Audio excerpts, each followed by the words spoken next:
Lured Up podcast is brought to you by our Patreon. Everything we do here at the Pokemon Professor Network is powered by the community. You could join our community of supporters on Patreon for as little as $1 a month, where we offer a range of support tiers and various benefits, and all patrons will gain access to our patron-exclusive Discord, which is a fantastic place filled with fantastic people. And we currently have a goal of hitting $500 in patron support, and you can help us. Adam, will you stop? I does this every week for 8 years. Stop. Jeez Louise. Current goal of hitting $500 and patron support. He's drinking apple juice out of a wine glass. Very classy. You can help us over at patreon.com/Pokemon Professor. We have tiers as low as $1 a month, and you can support a collective of hardworking, part-time creators that have a passion for Pokemon, the community, and podcasting here at the Pokemon Professor Network. I'm just going to show my screen only when I do this, because you do it every single week. Jeez, let's get into the show. You got to learn to put blinders on so you don't see me. I can't. I'm like a ninja. What's going on, Pokemon Go trainers? Welcome to episode 323 of Lured Up, the podcast where we take Pokemon Go way more seriously than we do ourselves. Lured Up is part of the Pokemon Professor Network, and today is Wednesday, October 9th, 2024. This episode is streaming live on Twitch, Twitter, YouTube, Facebook. And I'm your host, Ken Pescator. That's Adam Tuttle. Adam, hello. I'm your co-host. What's happening? How are you? Not too much. Is that good? Crazy. Is that bad? Who knows? There's a lot going on. Is that a map of a fantastical world behind you on the wall? What is that? Is that Middle Earth? What is that? It's the Wonderlands. The Wonderlands? Is that from a video game? Yes, I believe it's Borderlands, but the game where it's Alice? Alice I don't know. Borderlands? Well, no, I don't know. Whatever the name is of the main character, the bunny person. Interesting. So many people are rioting right now. They're like, how do you not know? Well, we are streaming this live on a bunch of different platforms. Shout to everyone who's here in the chat early. It's Tina. Likeable Monster, Maddie G, Agent X is here, Chase Dot Plays. Thank you so much for being here and already active in the chat within a minute starting, so we appreciate that so very much. If you're here, throw us a like, throw us a sub, throw us a follow, throw us a share, all that fun stuff. Landor Alpha is in the chat. Thank you. Landor Alpha's in here? We got some peeps. Welcome. We got some peeps showing up. We got plenty to talk about this week. We're going to recap the last week of gameplay, including the Galarian Expedition. We had Sewaddle Community Day. We're in Taken Over right now, which is kind of this stacked Galarian Expedition event, which is pretty good so far. So we'll talk about all that. Mega Mawile will be happening this weekend. We'll put together a little battle party. It is pretty good. We'll make a battle party. We want to make your raiding efficient and productive, so we'll help you with a battle party there. We would like to help you with the fish. Pure Lighter is in the chat too. Pure Lighter? You know what? Hard stop. Huge positive energy, positive vibe for everyone in Florida right now as Hurricane Milton just had landfall in Tampa. So hopefully everybody is safe, and it's going to be, except for the people that were playing in the water minutes before it became out of control, like purposely so those people, tempting Mother Nature to that's bad. But Florida, some catastrophic stuff going down over there. So our hearts and our love and our thoughts are with everyone in Florida right now. So if you're out there, hopefully you're safe. Appreciate it. What else we have? Magnetic Study is the next on deck. It brings in actually a really cool, fun format. We've seen stuff like this before where the actual event bonuses rotate every day of the event, so we'll talk about all that. We will have a couple days of vanilla spawns before Magnetic Study, which is cool. We had some vanilla spawns last week. This is your jam. It's my favorite. Time for you. That's when you catch evolved Pokemon. It's a lot of fun. Part 1 of the Halloween event has been detailed. It brings a little bit of everything, including a new mechanic that opens the door for some PvP changes, so that's pretty exciting. Mankey has been announced as our November Community Day Pokemon to absolutely no community excitement whatsoever, so that's going to be a very interesting one. I don't know if Annihilate will have enough. Didn't we just have Dude, I feel like a spotlight hour? Over the years, I feel like Mankey has been featured so many times, and I understand this is about Annihilate, but dude, Mankey again. It's just like can't escape Kanto, and we just can't. I don't know, Mankey. It's like Mankey is PvP excitement for Mankey, bruh.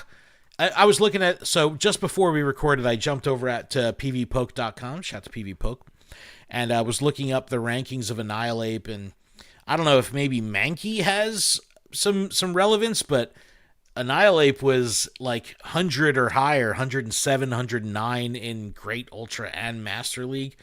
So we'll dig in. We'll dig in and figure all that stuff out. And then finally, I want to wrap up with one of our signature conversations about the tendency online for it to sometimes feel like it's battlers versus everyone. And that's kind of something that is just this looming weird thing. No one really talks about it until you're in the thick of it. And then before you know it, you have, a lot of battlers that are talking about other disciplines in the game, which is a good thing. But we would be remiss if we didn't talk about how sometimes it does in fact feel like it is battlers versus the world. So we'll talk about that.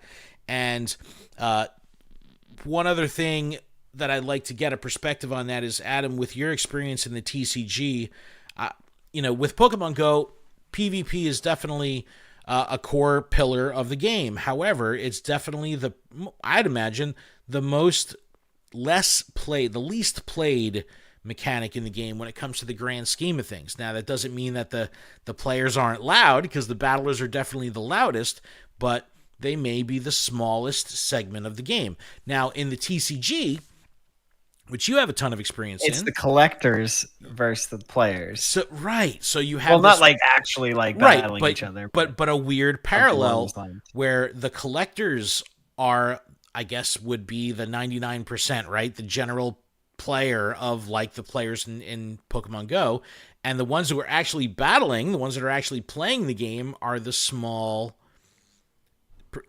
group. So I think there's some good parallels that we could dig into and talk about all that stuff. Scipio in the chat, Havoc Bandits here in the chat, saying Primate will have a new move. It gets much better. So all right, so make sure you bang on some stuff and all right, battle. Let's not Mankey around. Let's not Mankey around. All right. Well, let's do. I mean, how was your week? Let's talk human stuff for a moment here. I know human stuff. We don't want to go there. Well, you've just moved. You've just kind of like just all that moved. Good it's stuff. Finally starting to feel like a home. I just ordered some sound pads for, the back of the. Where I'm podcasting, so it'll sound better. It's just very echoey right now. So I apologize for the audio on my end, at least. It will get better, hopefully, with these sound. Oh yeah, last week was brutal. By the way, last week there was just so many technical issues. So again, apologies on the audio quality, video quality.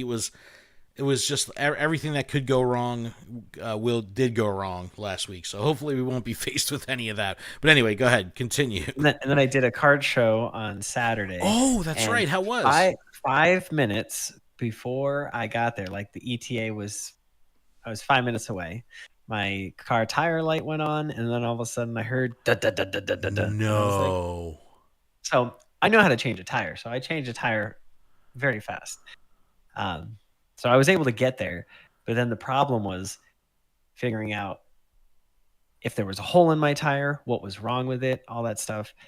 Come to find out, in the middle of the show, I had to leave, which is like, luckily Chanel and Ashton were there to like help maintain and deal with customers, because I had to deal with this. You left to do the tire? Listen, I didn't know how I was going to get home. I didn't know what I was going to do. Oh, you didn't have a spare? What do you mean? No, I had a donut. I was 150 miles away. You're not supposed to drive more than 50, 70 max on a donut. I drove for like 6 months on a donut once, bro. It was bald. The donut was bald when I was done. It was like this. But anywho, then it turned into a lot of stuff. Basically, there was a raccoon involved, tow trucks, panic attacks, hospitals. It's a long story that we don't have time to discuss here. But it's the most Adam thing ever. It's like there's raccoons involved. What is that? What world is this? Oh It well, came right up to my well. anyway. Let's just say you have 4 functioning tires on the vehicle Basically, right now. I got 2 hours of sleep and then went to work on Sunday. So Nice. I basically should have just communicated with my coworker and just said, "Listen, I can't come in tomorrow." And But just end of you're a story. team player, dude. You made it happen. Yeah, That's so funny. and playing Pokemon Go the whole time, except for during the show because my head was somewhere else. Well, how'd you and I do with just the saw somebody show? swirling really well. There's Good. met a lot of great people, a lot of great interactions. It was fun. Did you sell I was some the only cards? main Pokemon. Yes, I was the only main Pokemon person there. So like people that would come, they would like come back 3 or 4 times, and they're like, "Okay, this guy's the only person that has Pokemon." What was the stuff? A lot of like One Piece and Lorcana, or No, it was all like sports cards, and like some uh people had packs, and some people had singles, but they were all like hollows, and it was just there was I have a little bit of everything and in every price range. dude, So it's not. being the only Pokemon person at a sports show is a good play. That's legit. That's Yes. I used to work for a sports card company, and I would go to all the sports card shows. And yeah, if there was a very small group of Pokemon vendors there, they would always do well, and their booths would always be jumping because consumers didn't have another place to go. But I'm glad you're safe. I'm glad you went to work. You did the right thing, man. You got to just sometimes you just got to suck it up and sacrifice the sleep, right? I know all about that. Yeah. Yep. Yep. So good. I'm proud of you, man. I'm proud of you for doing the right thing for the fam and Yeah, and then the work's just been coworkers. crazy. We've been trying to work on a really big order, like 1,250 bags of peanut brittle, or brittle in the middle. Can So can you it's can peanut you brittle can you make a coated in couple chocolate. extra that fall off the truck I have some. on I their have way to some. Jersey? Can you send them the We Jersey? just have to. Yeah, I will. I will do Nice, my best. nice. I had a pretty Or decent week. Well, if there's any chance that we might see each other, then I could totally just bring you some. I did throw out the idea of potentially coming to New Hampshire this weekend. I don't know if it's going to happen. We're still working on it, but I miss you, man. I want to see you in person. I don't like this talking head jazz, but let's get into the show. We got plenty to talk about, man. There's Oh yeah, this is a Pokemon Go podcast. it is a Pokemon Go podcast.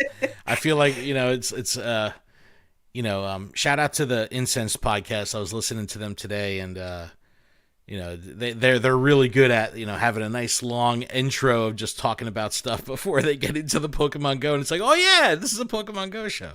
So no, I feel like we've rambled long enough. Let's get right into it and talk about Galarian Expedition. This is Zamazenta. We've got the shiny Galarian birds on routes, which is Oh really yeah, I keep exciting. forgetting about that. Dude, don't forget. This is the time to do it. Plenty of spawns, a lot of shiny checks here. Chansey's in the wild has been absolutely awesome for me. My area is absolutely overrun with Emolga. There's so many of them. I missed raid hour today. Couldn't do raid hour, but I know the crew was definitely out there raiding, which was really cool. The Masterwork Research is available now. I think in the shop it's only up for a couple more days, so make sure you take advantage of that. Otherwise, I believe I don't know if it'll be available afterwards. Is it? I don't know. But Daily Adventure Incense, like I said, the shiny birds are here. That'll be going forward. We also have a new spawn pool on Daily Adventure Incense, which is neat. There were some collection challenges, field research rewards, web store bonuses, some showcases. All right. Hot take. How's the event been for you? Have you done any Zamazenta? Did you get the Zacian I've done shiny? Did you get several. the Zamazenta I shiny? didn't get either of them. I have not gotten either of them. Actually, my shiny luck has just been like non-existent. After Galarian Ponyta being in the wild and being able to catch, I don't know, 4 or 5 of them Right. shiny at full odds, not because Oh, of after Ponyta Community post Day. community day. Yeah, like my last shiny was from Community Day, and it was, yes, there was the Sawaddles, but it was a Meowth. Wow. Yeah. Tell me about it. Exciting. Tell me about Exciting it. times. I got the And Magnemite. I've Exciting clicked- times. every single Wooloo, every single Absol, every single Chansey, and not a single shiny of any of those.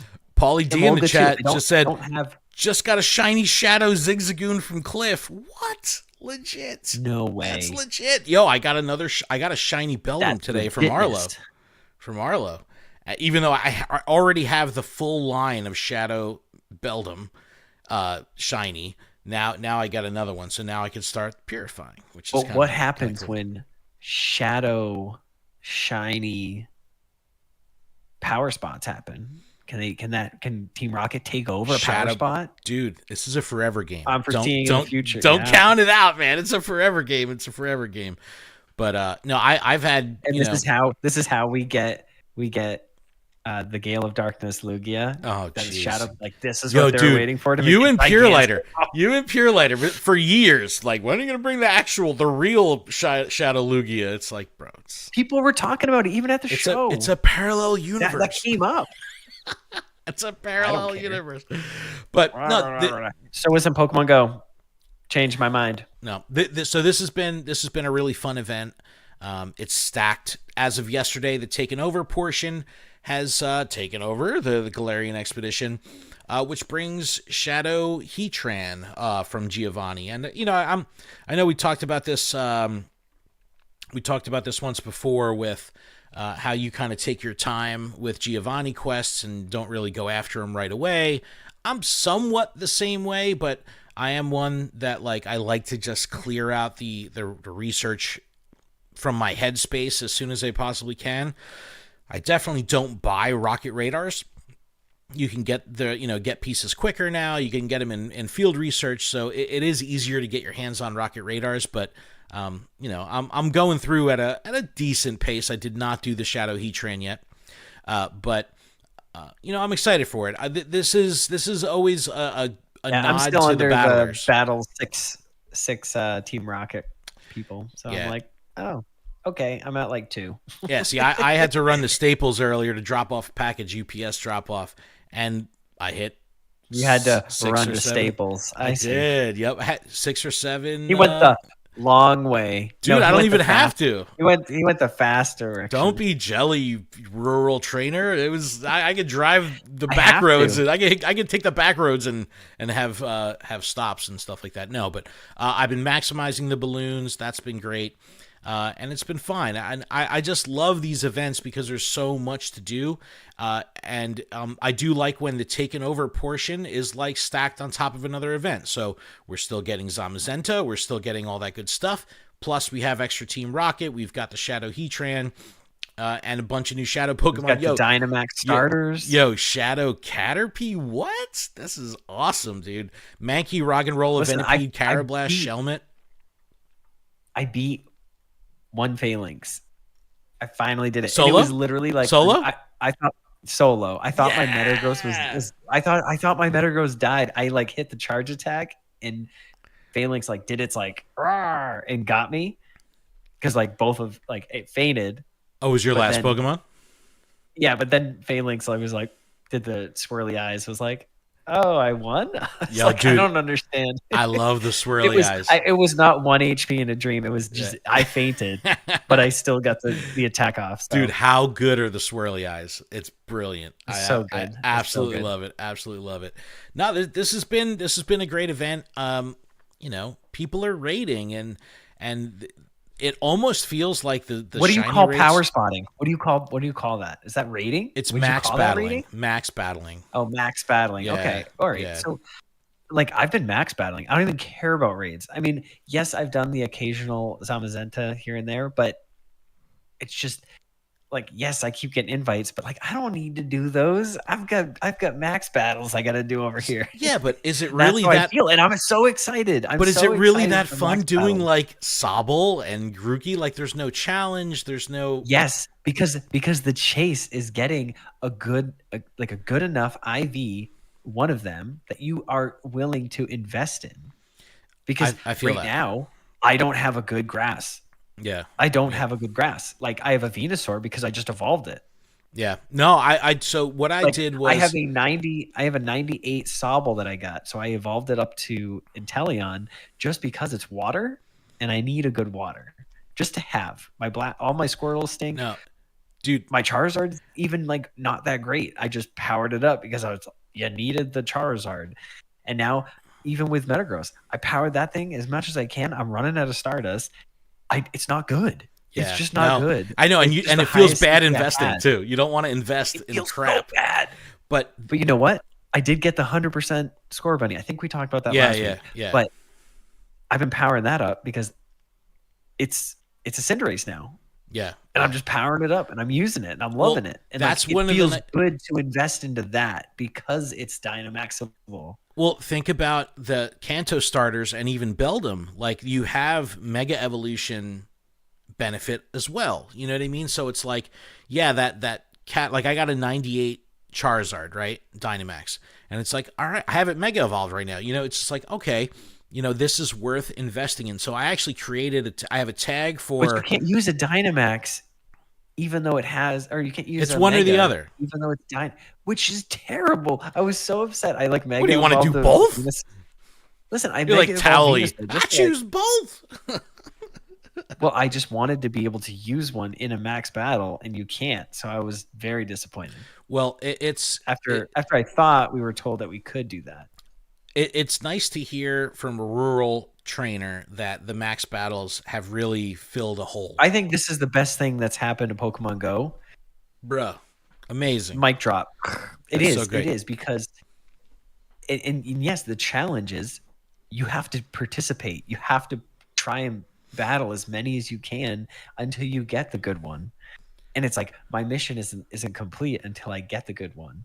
So like all my Grookeys are terrible. You know, and it's like I gotta get a good grass. So it's like when I see a Grookey, I'll purposely drive and I'll park and just be like, all right, I'm just gonna do this real quick. And it takes 2 seconds because my Charizard's maxed up. But you feel satisfied. And I feel satisfied. Although I get sad when it's like 586 or whatever. And it's like literally it's like the 10 the 10 floor. 10 down the bar. I'm like, oh, and it's like I just want to keep it because it's the floor, but I also don't want to keep any of these. Landor Alpha in the chat says Megas didn't exist in Galar. Yeah, we know Galar's a weird place. Okay, that's fine. That's fine. But like, I'm just so excited. The game, like, I'm so excited for every new Dynamax possibility. I'm just excited for this game, and there's so much coming that it's just, I'm so excited. And I'm so excited. You can't forget about Gigantamax. We know that's going to, necessarily be the next thing, right? So it's only going to get better. It's only going to get better. Again, I'm so excited. And it's like, will that be challenging? I hope so. I hope people are upset. Because it has to be challenging. I want a challenge. Adam spicing it up, hoping people clip that. I hope people are upset. I like that. I like this new Adam. So while we're talking about power spots, I want to show something off. The best thing to happen to the game, and we need to push this. And it's like, I understand remote raids are a thing, but with Dynamaxing, those aren't a thing. Yeah, you can't do that. All right, I want to show something easy off real quick. Nothing.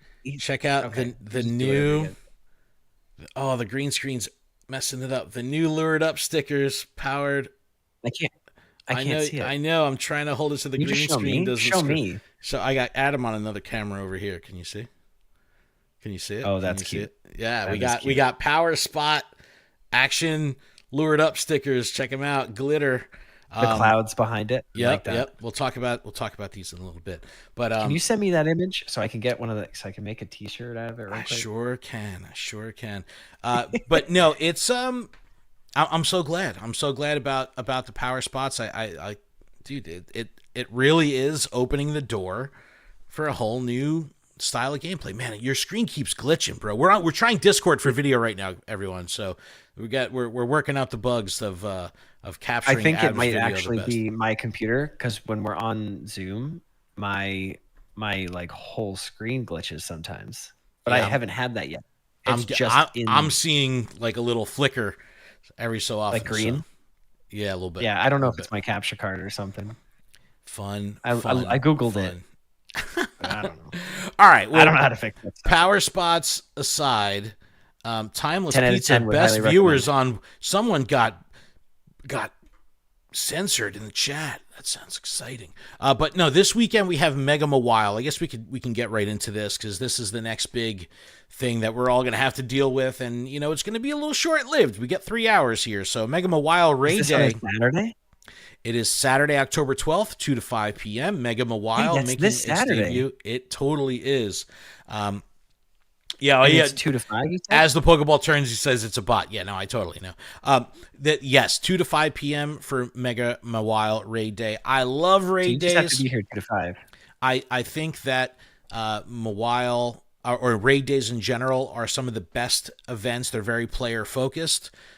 Fantastic free to play experience. Fantastic paid experience. So I really do dig these events. It brings people together. It brings free to play and paid players together. They can, the first half of the event is typically on the free to play side, which is a lot of fun because everyone's just living it up and making the most out of it. And then you see this attrition rate start to happen once all of the free passes go away and all that good stuff.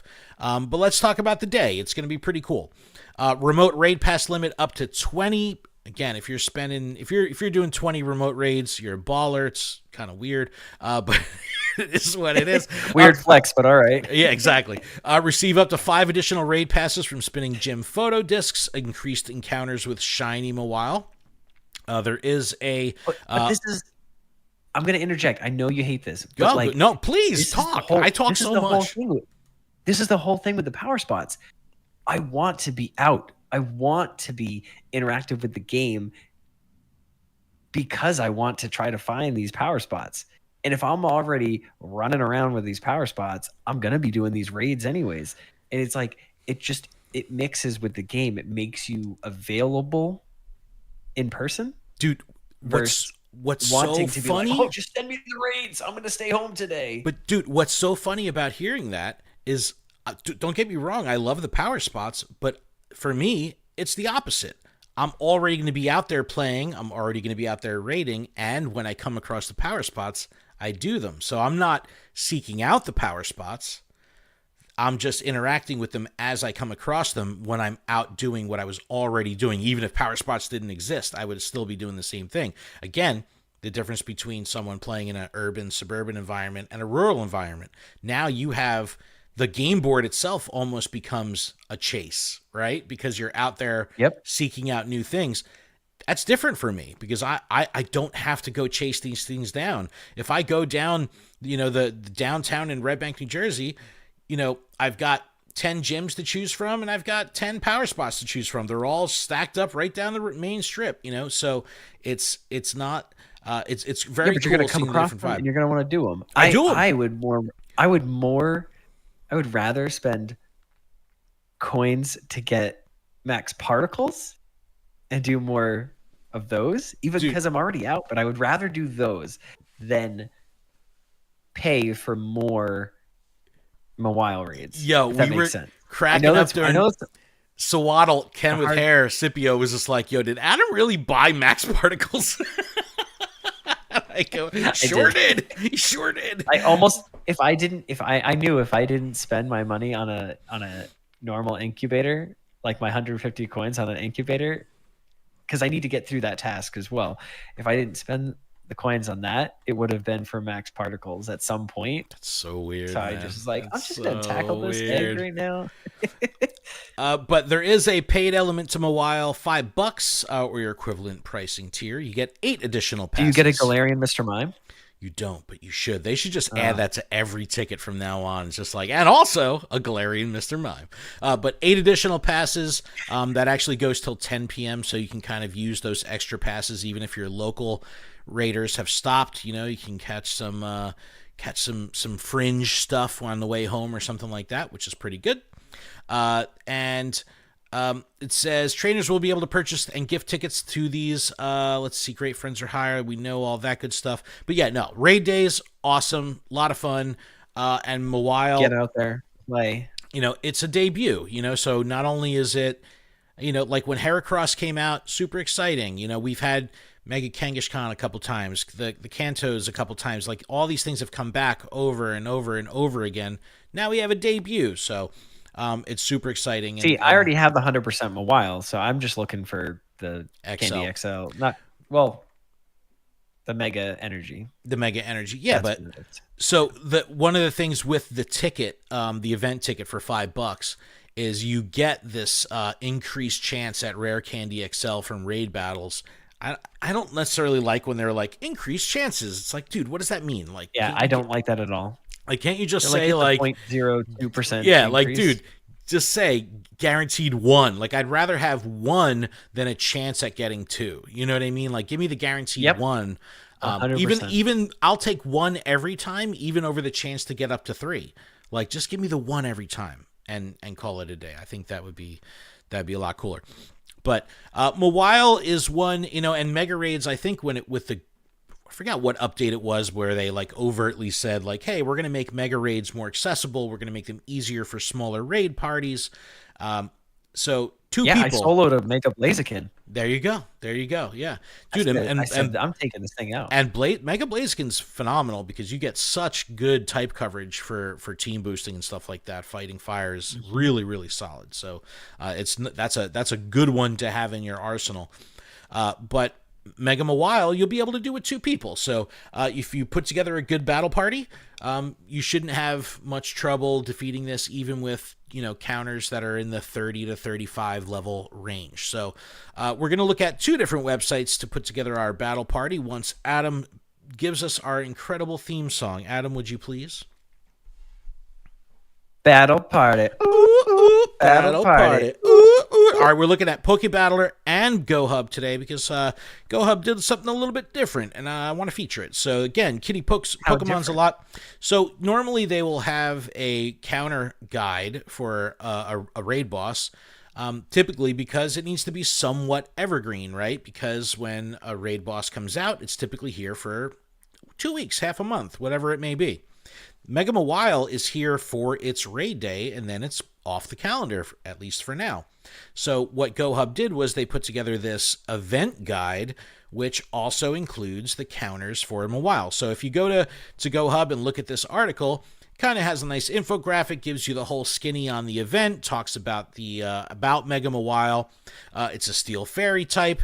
CP's max hundo is 1360 at level 20 and 1700 boosted in the Snow and Wind. It's Steel and Fairy type.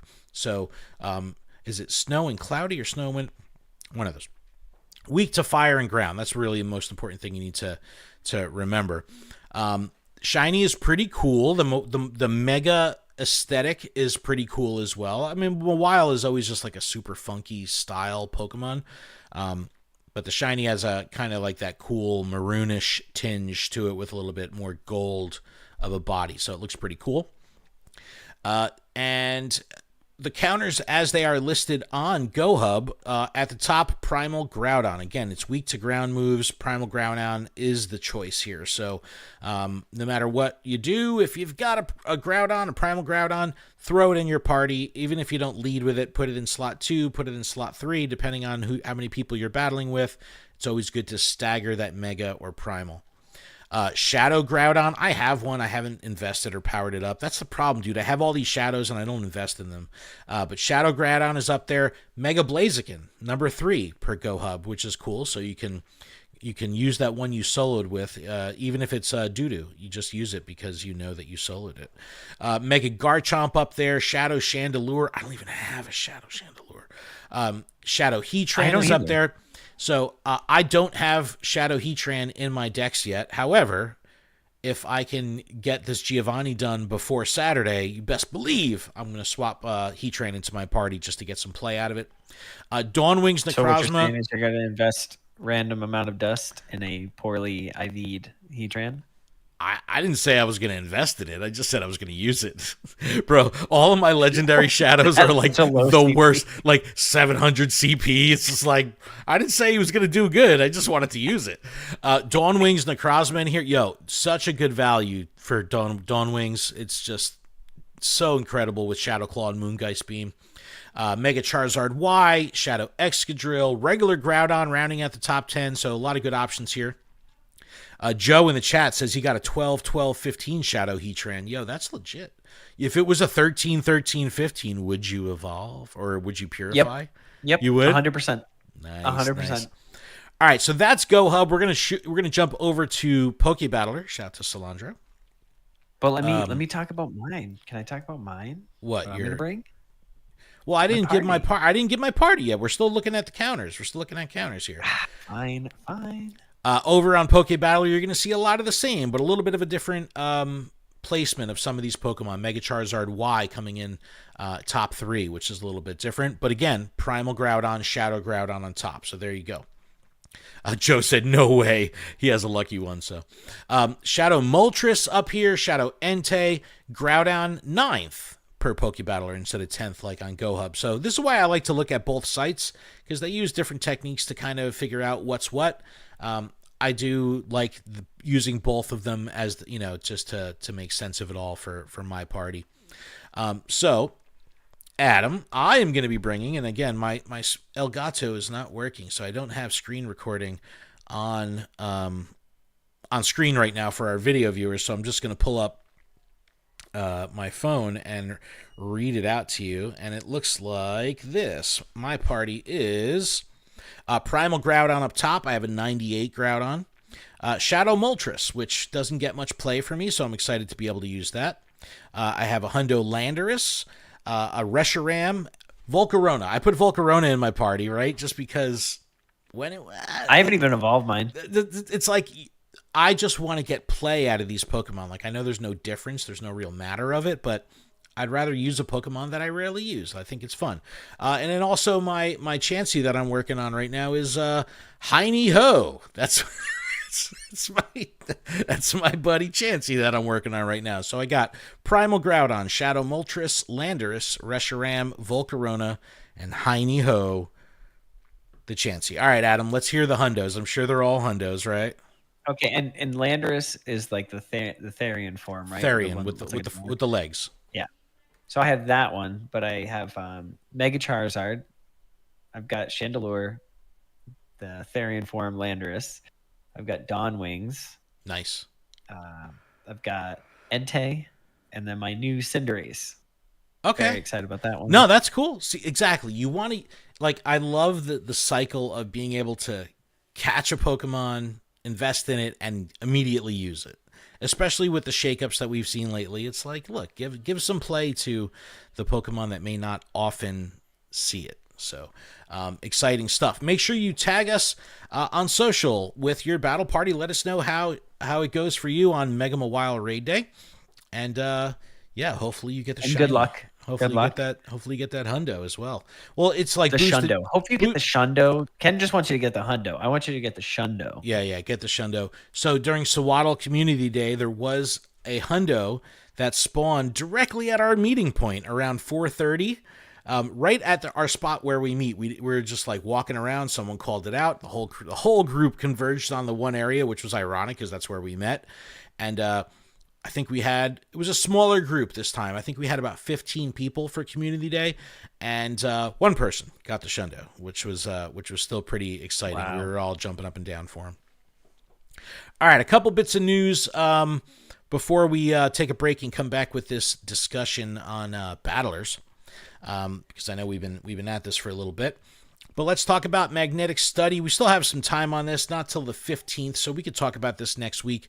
But talking about Pokemon that have been featured in the past, is it hard to look past the fact that we've seen Plusle and Minun a gazillion times, and Magnemite as well? All I remember is Chicago Go Fest. Yeah, dude.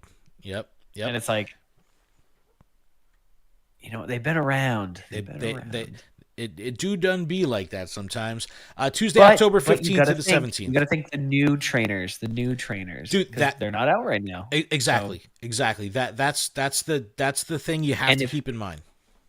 And you have to think, if right now they're pushing the max battles and the power spots are there and new trainers are coming in, they want to have exciting new stuff. And this is exciting new stuff just continually being thrown out. It might not be new to us, old timers, veteran players, but to new players, that's exciting. Yeah, for sure.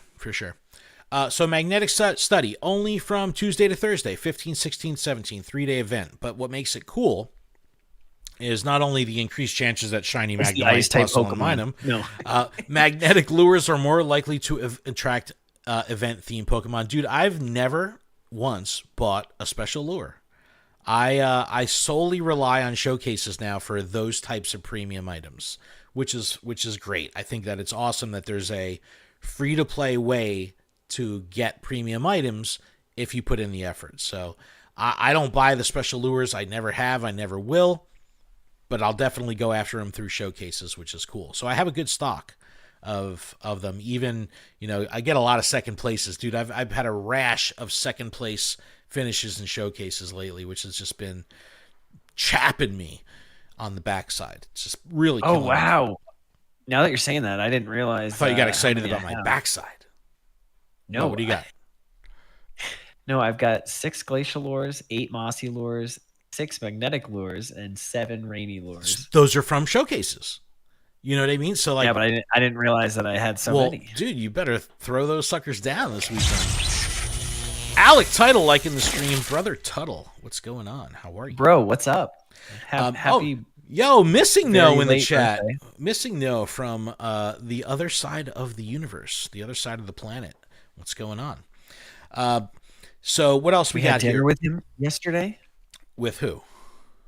with my brother. Oh, your brother. I thought you said Missing No. I was like, wow, he's in Australia. So event bonuses on the 15th. It was Double a short catch. flight. Yep, double XP for catching. The 16th, 50% more XP from raids. And on the 17th, double dust. So not the most exciting of bonuses, but it's cool that they rotate. So let's say you can't play all 3 days. Maybe you could play one day. You now have a little bit more agency of saying like, hey, I'm going to play during double XP or I'm going to play during double Stardust. Fools like us will play the whole time. The only time you should play is double Stardust. I mean, it doesn't make sense not to. Dude, I don't know what it is, man. I'm still attracted to the XP. I'm still attracted to. I can't stop, dude. I can't stop with the XP. I do like Can't stop, that won't it's like stop. the plus or minus on either the first day or the last day, and that Magnemite stuck in the middle. In the middle, yeah, it's a Magnemite little. Yeah, because because that's the one I want to play. I want to play Magnemite. So there are timed not really- research available each day of the event. So that's each day. So that's So pretty it's gonna cool. force you to want to log on and Yep. play. Well, Good thing there's power spots. Yeah. Each day there's different bonuses that you can get. On the 15th, like you said, Plusle, 5,000 XP, 2,500 dust. On the 16th is the Magnemite day, and you get a magnetic lure, so that's exciting. And on the 17th, Minin with 5,000 XP and the 2,500 dust again. So it's pretty cool that it's just a quick, short, bookended weekend event. Just jump in, jump out. And actually midweek, not weekend, midweek, Tuesday to Thursday, jump in and jump out and get some cool stuff. So I do like the event. I think that it's cool to do little filler thingies like this. Was there any mention of power spots with any of them? No mention of any of that. I feel like Magnemite would be a good one. Yeah. All right, well, dude, they're all coming. We know they're all coming. But like I mentioned earlier, when Taken Over ends on the 11th, we have from the 11th to the 14th vanilla spawns. So that's always an exciting time for me. That's a really good time to seek out some evolved Pokemon and see what the season raw dog has to offer, because we're always so inundated with events. Inundated sounds negative. We're always just, I don't know, there's always an event going on. There's always something going on. Yeah. So when there isn't, it's like, oh, it's almost like an event in itself, because you could take advantage of habitat spawns. Like, I'm right by the beach, but I rarely see the beach habitat spawns because they're always drowned out by weather spawns and by event spawns.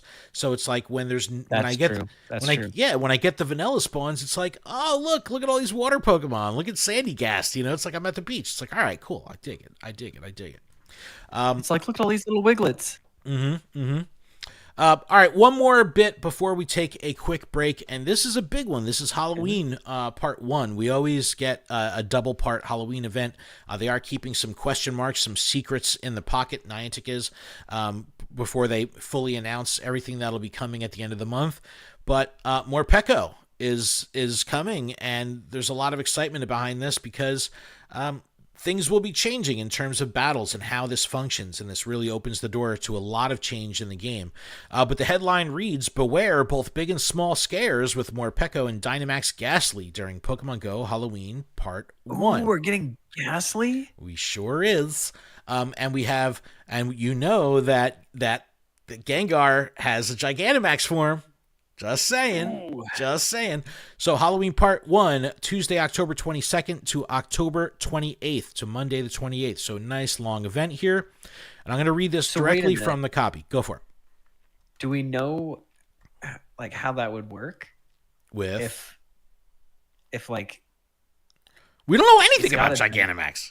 Well, that's what I'm saying. Like, if you're catching this Ghastly, can you eventually get to that, or do you have to do the Gigantamax to get that? Don't know. That could be another layer of just. Actually could make me a little bit upset. It's a forever game. It's a forever game. I'm excited. It's so long. It'll never stop. But Morpeko making its Pokemon Go debut, it says it will charge into Pokemon Go, changing the way you battle certain Pokemon. So again, opening the door. Like Morpeko, will be able to change form in battle each time it uses a charged attack, unleashing new possibilities for you and your battle team.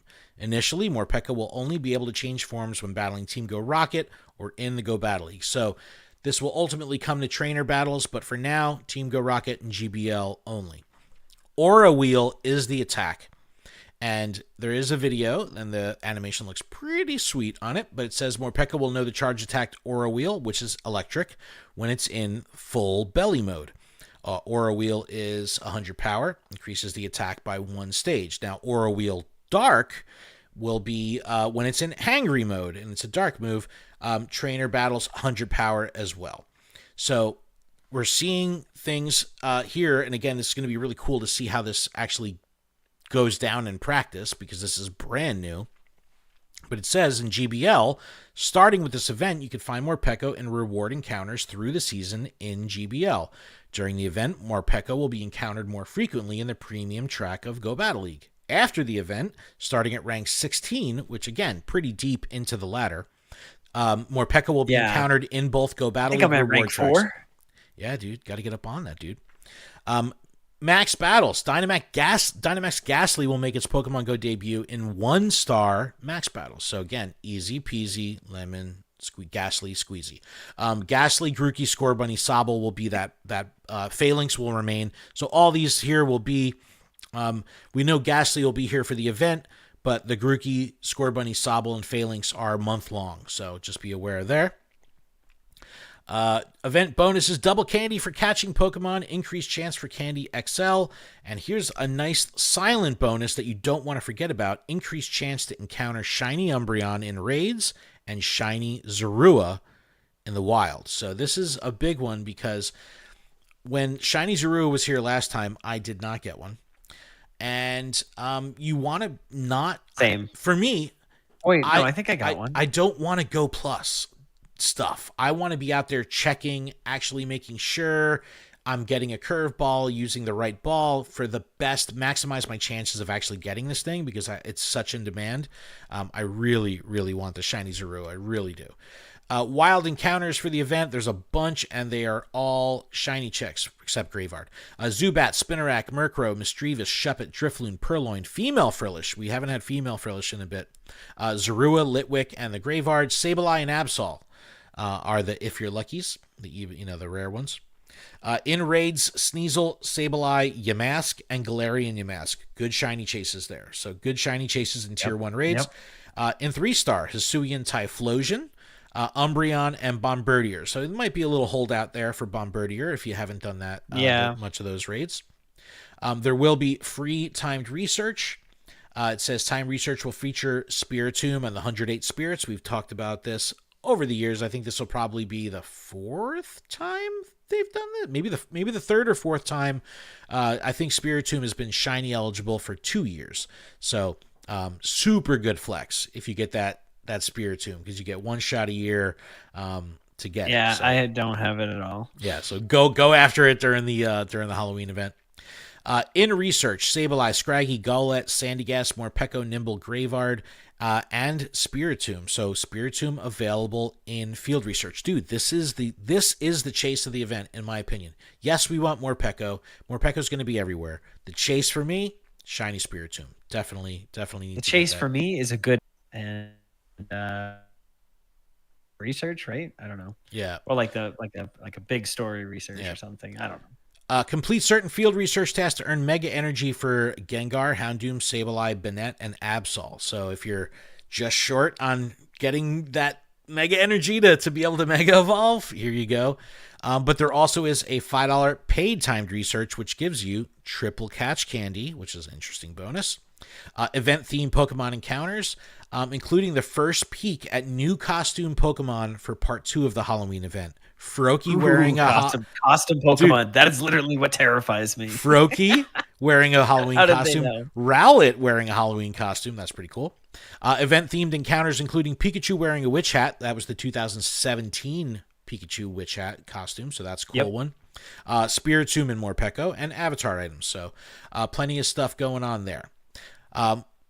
Interesting take here by Niantic. They're also offering a $2 ticket. So 2 separate tickets for this event. This one focused on the costume Pokemon. I like that they did this because if you don't care about costume Pokemon, you may not feel FOMO here. That'd be me. So you don't necessarily have to feel like you're missing out, because if you don't care about this stuff, it is what it is. And someone's just going to gift it to me just to spite me. I'll do that. Pikachu wearing a witch hat, Vulpix with a spooky festival costume, Gengar in the costume, Piplup, Drifloon, Froakie, Pumpkaboo, Rowlet, all in costume. So all good stuff if you're into those shiny costume chases. That's, for me, that's the real deal. Explore with decor. Pokemon encounter backgrounds, Pokestops, and gyms will be decorated for the holiday. So we got some Halloween decor going on. The Lavender Town music is coming back. So turn your damn music on. I love that.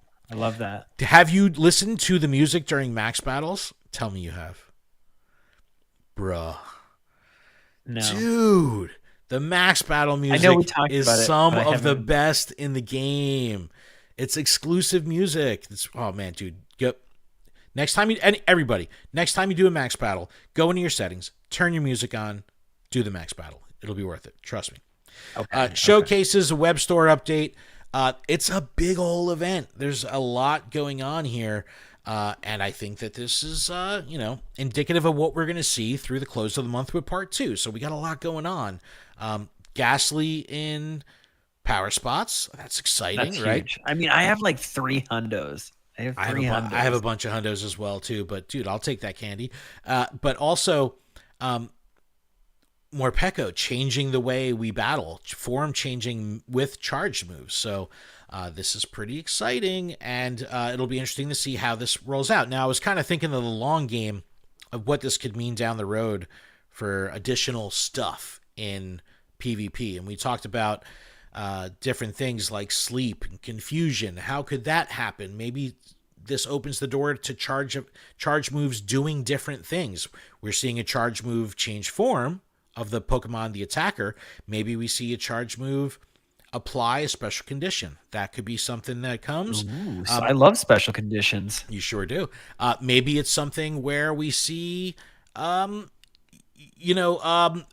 terrain effects, where if you use a special move, it applies a terrain effect that could, make it start raining and power up your water moves or something like that. That could be something that could come.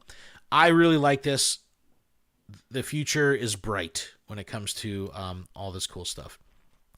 Dude, as the Pokeball turn says, can Niantic please make it where the Lavender Town doesn't restart after each encounter?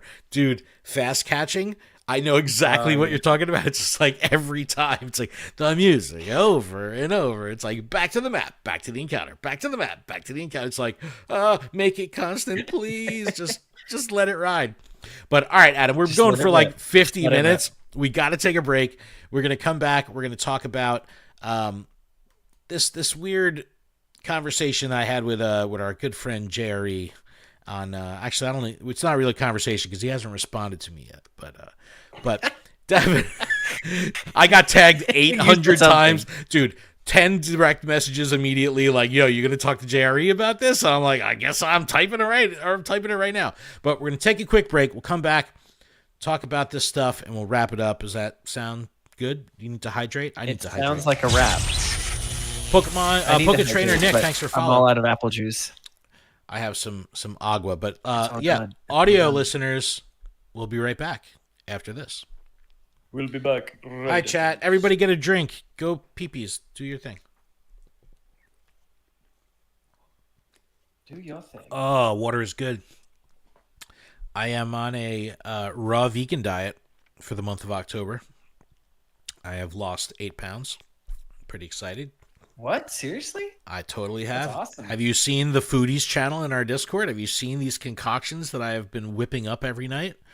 I've been straight. No, but I did cook, and I should have posted it in there. Dude, I've been straight Iron Chefing it, dog. I like crazy. Yes, chef. Yes, crazy. Chef. Yeah, you better. Like, you watch The Bear, bro? The Bear's so good. But yeah, I've been chefing it up like crazy. And you know, when you hear like people say like, "Oh, eating whole foods and vegan food is expensive," yeah, they're right.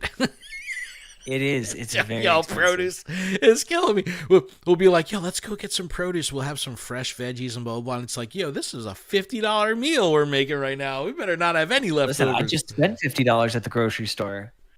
I bought bananas, apples, blackberries, raspberries, and you know what? Like, Hannaford's has always got like top-notch produce. Yeah. And like, I went there, and in the front of their I don't know, they had like raspberries, like that was the highlight. And I'm like looking at them, and I just see like a fly like crawling around on the inside. I'm like, oh, come I'm gonna put that one back. Come on, you can't So avoid then it. I went to the refrigerator section and grabbed one there. But I get home, I put the apples like in a nice bowl. I put the bananas in the bowl, and the blackberries and raspberries in the refrigerator. But I poured a glass of apple juice, and right before the podcast, Chanel's like, "There's a bug in your drink." I was like, "What?" No! And there's a fruit fly that just like went in, and I'm like, so she hands it to me with the bug flailing in it, and I'm just like, boop, I got it out, and then I drank it anyway. I mean, it just adds protein, right? Is that vegan? Is that vegan still? Yeah. Is that vegan? Yeah. Oh, it's so funny. Devil Debs in the chat says, yeah, nah, I wouldn't drink it. Devil's Debs in it says, go peepees is such a daddy thing to say. And I love your foodie posts. Yeah, hell yeah. Hell yeah. Got to go peepees when you got to go. All right, Adam, you ready to get back up into this? Well, I was just going to look in the foodies channel, but I guess not. Well, I gotta say my whole spiel, so you can go ahead and do that while I ramble. You ready? Okay. All right. And we are back from our break. We're back from our break. Yes, thank you so much for waiting. Yes, we hydrated. It's been like 3 minutes. It's been 84 years. It's been 3 minutes. I want to take a moment to recognize some of our patrons. Huge thanks to our gym leaders, Ben, DJ Wonderbread, Espion Willow, GK, Hall the Counselor, Joseph, Kimberly, Maddie G, Mythical Hitch, and Sushi Slayer. I want to make a huge special shout out to Monkey Bread, who stepped up and filled the recently created executive producer role for Good Morning Johto. Shout to Monkey Bread for stepping up. That's a loaf I can get behind. Yeah, really, really appreciate it. Super awesome. So special thanks to our executive producer of Lured Up, Xander, as well as the other executive producers on the network, Kate the Cons. And we opened up our executive producer exclusive chat in our Discord. Xander had a great idea of something to do within the Discord, which we will be implementing. So it's like, see, things actually happen. Make sure you check out PokemonProfessor.com for links to everywhere you can connect with us, grab some merch, send us a message, connect with all the other shows of the network over at the Pokemon Professor Network. Oh, and on Patreon, I'm going to pull it up real quick. We did just do a quick refresh of our tiers. We have $1, $5, $10, and then we have our $25 executive producer tiers, some of which for some shows are still available. So check all that out. And we've added some different benefits, like at the executive producer or higher handwritten love notes every month. So we're going to start to do that, roll that out this month. And also at the $5 level or higher, everyone who does that will be entered in a monthly raffle for a $25 gift card. So we're just going to give some of that patron support directly back to the community because that's how we roll. All right, final conversation and topic of the day, Adam. And that What's is the topic? Well, it's an interesting one because it's sensitive, right? Definitely love the battlers. Definitely have plenty of friends who are battlers and hardcore battlers and work for Pokemon and do all this good stuff. We love them. However, there is a tendency that some of them may say doesn't really exist, but if anyone spends 5 to 10 minutes on X, you'll realize that it is, in fact, a real thing, where the battlers are typically the ones that are mixing it up with other areas of the game and seem to be the most critical of Niantic online. It typically comes back to battlers. I remember making plenty of jokes where it's like you see someone badmouthing Niantic, you look at their profile picture, and it's like, that guy's sitting in a gaming chair with the World Championship logo behind him. It's like, it's always a battler. Come on. But we kid. We have fun with it. But I'm going to show a sequence of events that I see on Twitter today. And we're going to start with this tweet from Kestrel. Kestrel works for Pokemon Go. And they say, oh boy, I'm so excited to finally hit 43. Let's see what that level 44 challenges are. And they look, and it's GBL and PvP battle stuff, which I remember a lot of people getting to that level and being like, wow, I have to do this. You're torturing me. And we have good fun with it, right? So then JRE, if you don't know, JRE is my rival on social media. We go all good blood here, so it's all in good fun. But retweets this and says, well, this explains a few things. Look, not everyone likes PvP. Heck, probably even the majority don't, and that's okay. But to have the artist formerly known as community manager diss like this, well, again, this explains quite a bit about the current state of PvP. No? So, I think there's a lot wrong here. And this is the vibe of exactly what I'm talking about, where someone that works for Niantic saying, oh, look, PvP stuff, and then an influencer, Jerry, saying this is why PvP is messed up. It's like, dude, I don't know if that's why it's messed up. It's definitely not why it's messed up, dude. Are you kidding me? Because I feel like that's like a technical thing, and and has nothing to do with Kestrel's perspective on PvP. Yeah, I'm sure they're not. Yeah, where's Kestrel right now is like typing code to fix PvP. Nah, dude, not happening. But to someone who follows JRE for PvP content because he's a writer on the biggest Pokemon Go site there is, PokemonGoHub.net. And then they see this, they may be like, look, PvP good, Niantic bad. Like that is typically the vibe that's thrown around. And you'd be remiss if you didn't say that this is super common. So I got tagged in Jerry's post a million times. And I'm just going to scroll down and look at some of the comments. And shout to Kitty. Kitty also from GoHub, who we talked about her Mega Mawile guide. Says that reaction has nothing to do with the state of PvP and more to do with the fact that folks just don't like PvP necessarily. People don't want to be forced to do something they don't understand or don't usually do in the game and don't enjoy. JRE responds saying, that's fair, I get it. Like I said, not everyone's cup of tea, but when you're in certain positions with a company, there are certain ways to word things and not. It just came off the wrong way to a lot of PvPers. Hopefully the CM can take that to heart. The irony here of JRE saying there are certain ways to word things. I think there's a lot wrong with the way he worded the OP here. So, yes. people go on to drag him a little bit in the comments. Glaw even jumping in. 716 Hobgoblin. There's clearly no comment. This is not a comment to the state of PvP. It's no different than expressing trepidation to having to make 999 excellent throws. Like, it's just a bad look. Now, what's important to remember here is JRE, while not a podcaster, not a YouTuber, still an influencer because he has influence in the space. So there is a certain level of responsibility that should be taken when you talk about this kind of stuff. Because if people believe this, it fuels the fire, the anti-Niantic rhetoric that we see very commonly. And again, call me out. We see it a lot on Twitter. Calling you out, Ken. I know you are, and that's fine. I welcome it. As described in my response. And I'll crack the knuckles and put my soapbox underneath my feet.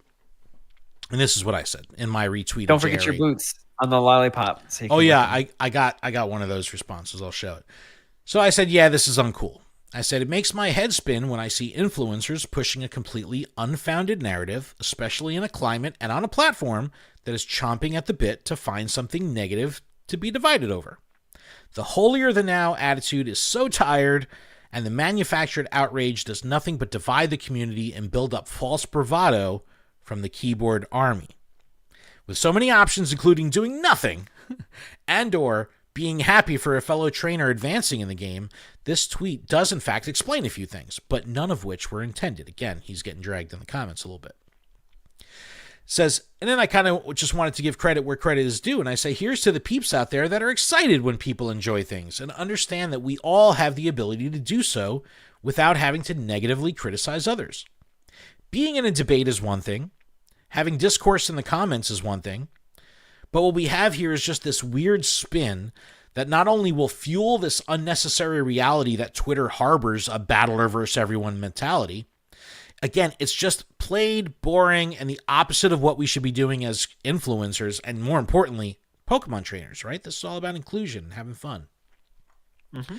And then I hold myself accountable. I say, look, using myself as an example, I absolutely have strong feelings on every aspect of this game, but I welcome differences of opinion and perspectives. I do a lot of prep and sharing my perspectives to highlight my position on things and invite others into a dialogue about it. I don't find it necessary to. I don't want to invite anyone to the max battle thing. I just know that just it's want to talk about part of the game. But look, it's the best thing to happen to the game. And mic drop, and I don't want to get to back on the mic poo-poo and on go back and someone. forth. I don't need to poop on someone to make my point clear. That's where I was getting at. I say if I am to take a proactive stance on something like this topic, I'll absolutely back it up with reasoning and research. Simply saying things about the game and about Niantic that don't have any semblance of truth or research being done is just bad form. And I say, I may completely disagree with someone, but I'll never fault someone who is honest with their own convictions and owns their position. I've told JRE, and I've told him this in person, lean into the position, right? That's like the Emperor from Star Wars, like, do it, yes, let the hate run through you, right? Like, lean into it. Instead of having this constant cycle of, like, trying to be a hero in the OP and then backpedaling in the comments. Stand up straight or don't stand at all. Tell him, Busta, and then I share this great gif of Busta Rhymes going, it's corny, it's tired, it's whack. One of the best ever. So I wanted to talk about this because I think it's an interesting thing. Now, Adam, I'm clearly on Twitter and social a lot more than you are, but you do spend time there. So as someone who does spend some time there, is an influencer in the space, am I crazy for saying that it's pretty common to see the battlers being upset about things that are outside of battling or within battling? Obviously, they're upset about lag and all that, but to be honest, I don't think I've get ever pretty heated, right? I don't ever dig. I mean, I've seen comments and stuff, but I'm never like, are they a battler? And like click in to see if they're a battler. You know what I mean? I'm not like hunting for that. You just gotta look at that, bro. You just gotta look at that profile picture, bro. You look at that profile picture. You know they're in a chair. They're in a gaming chair. But I wanted to talk to you about it because as a TCG player, like we were saying at the top of the show, in the TCG world, the majority of people that are buying TCG cards are not battlers. just as the majority of people that are playing Pokemon Go are not battlers. However, with the TCG, it's the majority, the collectors, that typically have feelings, versus here, the smaller group, the battlers in Pokemon Go, that have a lot of feelings. So I don't see a lot of this rhetoric from the TCG side of social media. So what do you think it is about Pokemon Go that gives the battlers the moxie to kind of like, I don't know, always be on the attack? Because that's what it seems like. And granted, I'm out there. Because there's a lot of issues that never get resolved, or there's no communication to those resolutions or what is being worked on. That's why. That's why. But why? Yep. But why does JRE feel the need to spin a narrative of connecting the dots between Kestrel being upset or having trepidation against, oh, I got to do a bunch of GBL now? That's why. That clarifies why there's issues with GBL. Like, that does not. That actually doesn't make any sense at all. Like, it just doesn't make sense. It's like me being like, wow, your comet turned into Jello and blew up out of a volcano and then somehow landed on Jupiter. Dude, you know what I mean? Like, that doesn't make sense. You know what I mean? Like, that doesn't make sense. So, like, as the Pokeball turns in the chat says, casuals aren't as informed with Pigo as they are, as collectors are, and competitive TCG players. That's very true. The casual Pokemon Go player probably isn't spending time on X, whereas the collector probably of TCG probably is. I'll tell you this: like, go into a show, being a player, like it's where I'm at first. I also am a collector. I also wheel and deal, trade, whatever. But I can go up to somebody, and they're like, "Oh yeah, those are just bulky X's. They're all $1." And I can go through, because I'm like a magician, and I can go through cards so fast, and I just go, "Oh, yep, that," and then knowing what I know from competitive, all those cards that I just paid $1 for are $3, $4, $7 cards, like, in the competitive realm. So, like, now I have a binder full of all those playable cards that somebody wants to trade me at a tournament for their decks. Like, there's more value in those cards to trade rather than, like, sell, if that makes sense. Sure. The average person isn't going to a show looking for, oh, I need to find the best deal on, like a competitor isn't going to a show looking for Ursaluna, Blood Moon Ursaluna. You know what I mean? But like, if you're at an event, a competitive event, they're after those Blood Moon Ursalunas. They're after Teal Mass. They're after, like, this, that, and the other thing. Like, those are, you know what I mean? I don't know. Well, but here's the interesting, it's different perspectives. But the juxtaposition is weird, because with the TCG, the competitors, being the small segment of the community, they do have power in driving the market, because there is a market that follows the trend of competitive demand on cards. That's why when you look at TCG player after a big competition and a deck wins, those values of the cards that were used in that deck will drive up. So there is like Tyranitar or Iron Thorn, EX, when that won Worlds, its price tripled. It was like $1.50 maybe, and then it was like $4 or $5 each. So it was like, oh, okay, right. It drives the market. 4 of them.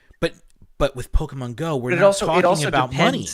We're talking about people, and that's why what's so weird about it is they don't attack the market, they attack the developer. And it's like, when there's a crappy card released, or there's a bad deck released, or your deck doesn't perform, I don't see TCG players going after Pokemon. United Wings. But I don't see those people going after like the card manufacturer and being like, "How dare you? This explains a lot. Someone said they don't like this card." You know, it's like you just don't see that. So what is it about Pokemon Go that makes? Yeah, it's actually wild because people will find those like low level tier cards and they will build a deck around it, and then that's their whole thing.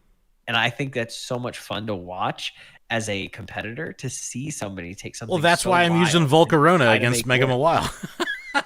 Exactly. Right. So like that's cool to me, but like I'm gonna use my Cinderace. I'm excited about it. I wish I could Dynamax it. Wait, can you Dynamax it and throw it in a raid? Can you do that? No.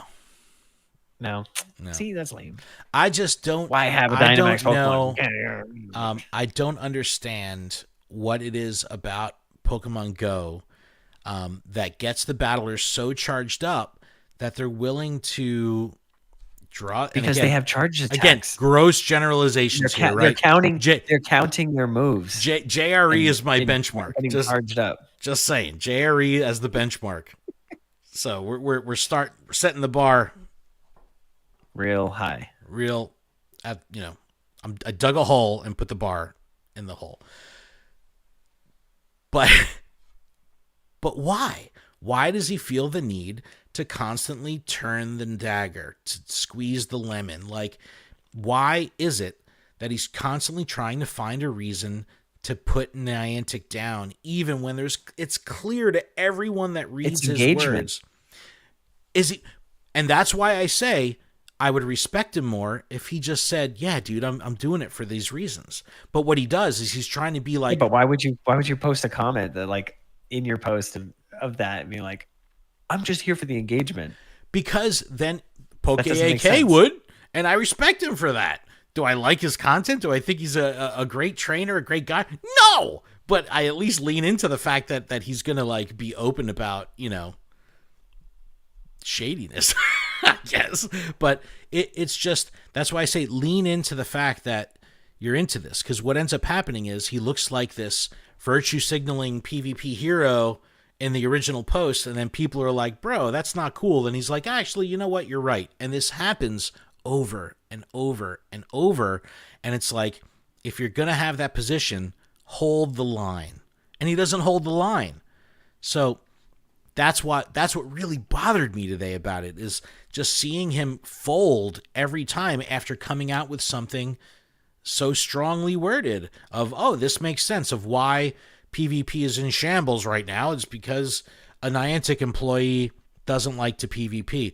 And Kestrel goes on in the comments, read the comments of Kestrel's post, goes on to say, like, "Look, everybody, I've just always been a PvE person. Like, it's not that, I don't like this game." Like, thinking that Niantic employee, like, how many times over the years have we heard people say, "No one from Niantic actually plays this game"? Like, everyone plays. Everyone plays. Dude, like, they're playing on the bus with us. Dude, like they're playing. They're playing. That's the thing. They might not realize. be as invested as we are, because we do it all the time. Like, we're just like, "Oh, I gotta do this event," but they have their phones. They're playing. They're like, playing. I see it. Absolutely. And so, like, I remember Liz George. Shout out to Liz George, old community manager from back in the day of Pokemon Go. There was something where she had posted a screenshot that showed her level and it was low, and people like ripped her to shreds, saying like, "How could you be the community manager of this game and only be level 28 or something like that?" And it's like, are you that short-sighted to think that her public account isn't her only account that she's playing Pokemon Go? Like, there's more to it than what you see. I don't know. I just wanted to bring this up because I see it so often on Twitter of just like the battlers being so charged up. Now, I look at posts from Caleb Peng. I look at posts from Speediest Chief, and they're class acts. PV Poke, class act. He can go in and be very harsh with criticism, but doesn't have to like draw these false whatevers. And that's what bothers me about some in this scene. And again, gross generalizations here. Okay. We're just having fun with it. But it bothers me. And I know people see it. And that's what kills me, because it's like, I don't want the new trainer that's learning about PvP to build these connections between poor performance in PvP and an employee that's not even on the PvP team. Like, come on, don't do that. It's bad form, bad form.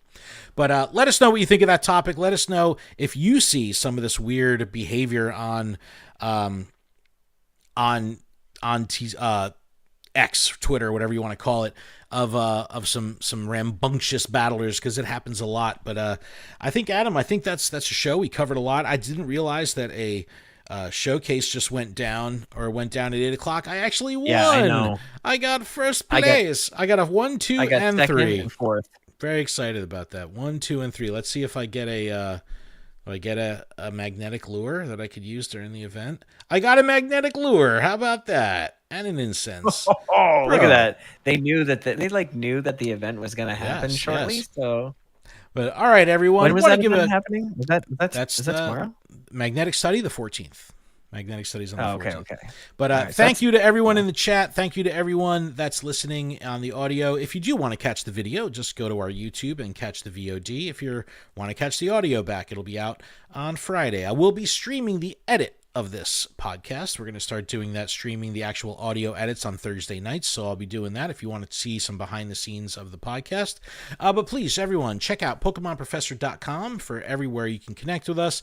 The next 12 people that join our Patreon, I will be giving a sticker pack to, with 3 different cool Lured Up stickers with our new, we got this live to train to live QR sticker. We've got our Pokestop logo sticker, and we have our new Power Spot sticker. So definitely the next 12 patrons that sign up will get a free sticker pack. And if you see me out in the wild, hit me up if you want some stickers. I got some. I'm about to hit you up. But you can email us luredup@pokemonprofessor.com. You can leave us a voicemail or a text 732-835-8639. Adam, if that's a show, I think that's it. Is that it? I think that might be it. Thank you to now, everyone make sure in when the you're chat. editing, just like bleep out all the crazy. Havoc says, if I cancel and rejoin, does that get me a pack? You know I'm going to send you. Actually, Havoc Bandit, JC Picks, I got to mail you something anyway. I went to Smog Castle, Kevin Smith's movie theater, which is around the corner from me, and saw an evening with Kevin Smith and watched his new 4:30 movie with him, and got a signed popcorn cup from Kevin Smith, and I'll be sending that to JC Picks because he's a huge Kevin Smith fan, so you know how I'm doing it. So I'll throw some stickers in there for you. I got some swag for you. But thank you to everyone that's here in the chat. Thank you to everyone that made it this far in the recording. We really do appreciate it. We will be streaming every Wednesday night going forward, and episodes will be releasing on audio every Friday. So thank you so much in the chat. Adam, is that it? That's it. Keep training, trainers. Thank you so much. We'll see you next